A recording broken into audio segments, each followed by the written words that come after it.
Hej, jeg hedder Eva, og jeg bor i København, og jeg arbejder her i Malmø. Lige nu, der er på vej på arbejde.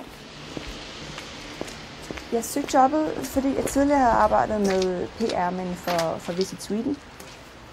Og der arbejdede jeg jo med hele Sverige som besøgsdestination og som turistdestination.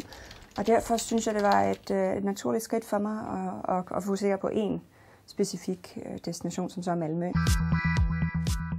Om morgenen på toget, der sover jeg simpelthen som sten de 40 minutter, det tager. Og om eftermiddagen, så prøver jeg at få ryddet op i min indbakke, så jeg får lavet nogle ting. Man kan sagtens få noget effektiv arbejdstid på toget, hvis man ellers sætter sig i de stillevogne, som de har på Øresundstogene. Man kan se de garvede pendler, ikke? Fordi hvis der kommer nogen ind, for eksempel på Kastrup, som er turister, ikke er klar over det og siger noget, så det er meget fordi det er meget vigtigt for folk selvfølgelig, at de kan bruge den tid til at sove eller arbejde, ikke? Så vi er sådan en lille community. Det sociale liv på en svensk arbejdsplads er i forvejen ret anderledes end på en dansk. Jeg tror, man som dansker i starten, jeg blev i hvert fald, bliver overrasket over, hvor meget social tid der faktisk er på en svensk arbejdsplads.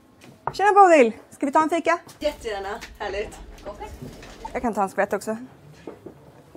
Super! Det her med fika, det er meget vigtigt, sammenholdet, og man spiser kanelsnegle en gang om dagen og lige sådan får afstemt. Så det er meget hyggeligt på en svensk arbejdsplads. Selvfølgelig er lønniveauet i Sverige lidt lavere, men samtidig er skatten også lavere, især når man som udlandsbosat, som det hedder, arbejder i Sverige får det, der hedder sænkskat på 25%. Så resulterer det faktisk i, at mit lønniveau efter skat er nogenlunde det samme, som dengang jeg arbejdede i Danmark.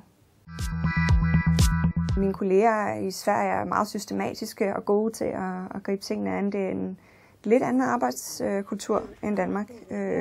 Mindre spontan og måske mere effektiv på nogle måder. Så synes jeg, at pendlingen lærer en at bruge tiden. Den lærer simpelthen en at strukturere sin hverdag. Det er man nødt til for at kunne nå at træne og sådan noget. Men det er også en god øvelse.